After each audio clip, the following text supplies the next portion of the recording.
ভুল করে ফেলছেন, আরে ভুল তো সবাই করে, পাপ হয়েছে, আরে পাপ তো সবার আছে, আপনারা সবাই পাপী।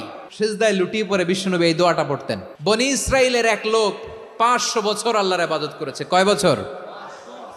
কোথায় জানেন? সাগরের মাঝখানে এক পাহাড়, ওই পাহাড়ের উপরে বসে 500 বছর টানা আল্লাহর ইবাদত। দিনে আর রাতে একবার করে নিচে নামতেন। সেখানে আল্লাহ তাআলা পাথরের ভেতর থেকে তার জন্য মিঠা পানির ব্যবস্থা করে দিয়েছেন, আর একটা ডালিম গাছের ব্যবস্থা করে দিয়েছেন। সকালে নামলে একটা টসটসে ডালিম, রাতে নামলে টসটসে ডালিম। এগুলো খেয়ে খেয়ে 500 বছর সে আল্লাহর ইবাদত করেছে। আর সে আল্লাহর কাছে বলেছে, আল্লাহ আমি যখন মারা যাব সেজদারত অবস্থায় যেন মারা যাই।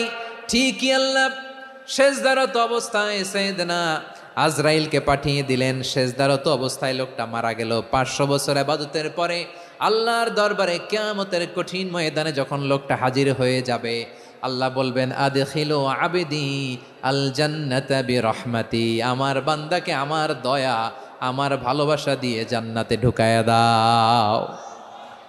500 বছর ইবাদত করছে তো আমার দয়ায় আমার বান্দারে জান্নাত দাও। এই বান্দা বলে, বালবি আমালি, আল্লাহ তোমার দয়া লাগবে কেন?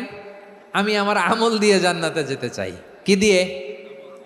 কথা বুঝে নাই বোধহয়। আল্লাহর এই বান্দা কি দিয়ে জান্নাতে ঢুকতে চায়? আমল দিয়ে। আল্লাহ বলছে, আমার দয়ায় আমার বান্দারা জান্নাতে নিয়ে যাও ফেরেশতারা। এ বলে, আল্লাহ তোমার দয়া লাগবে কেন? সেজদা তো কম দেই নাই, জিকির করতে করতে 500 বছর শেষ করে দিলাম, আবার তোমার দয়া লাগবে? আমি তো আমার আমলেই জান্নাতে যেতে পারি। আল্লাহ বলবেন, তাই ঠিক আছে, আমি চাইলাম দয়া দিয়ে জান্নাত দিব, তুমি চাইলে আমল দিয়ে ঢুকবা, ঠিক আছে, তোমার আমল আর আমার যে দয়া দুইটার একটু মাপ দেই। তোমার 500 বছরের ইবাদত এক পাল্লায় রাখো। আর আল্লাহ বললেন, আমি যে দয়া করে এই দুনিয়ার নাজ নেয়ামত বিউটি সৌন্দর্য দেখার জন্য তোমার দুটা চোখ দিয়েছিলাম, দুটা নয় একটা চোখ আরেক পাল্লায় রাখো। রাখা হবে, দেখা যাবে ওই 500 বছরের ইবাদত হালকা হয়েছে, আর মুহূর্তের মধ্যে আল্লাহর দেয়া একটা চোখের নেয়ামত ভারী হয়ে গিয়েছে।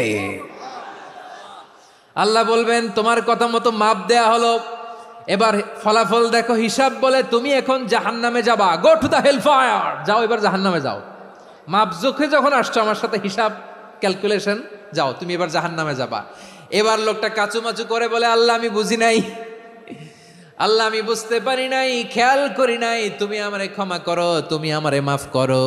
ও আল্লাহ, এবার আমি টের পেয়েছি, এবার আমি বুঝতে পেরেছি, তোমার দয়া ছাড়া দুনিয়ায় কেউ জান্নাতে যেতে পারবে না, কেউ পারবে না। আল্লাহ বললেন, ওরে গোলাম, তুই তো কিছুই ছিলি না, অস্তিত্বহীনতা থেকে তোরে অস্তিত্বে আনলো কে? ওই ছোট্ট শুক্রাণু থেকে মায়ের পেটে 9 মাস তোরে খাবার দিয়েছে কে? আবার সুস্থতার সাথে দুনিয়ার বুকে তোরে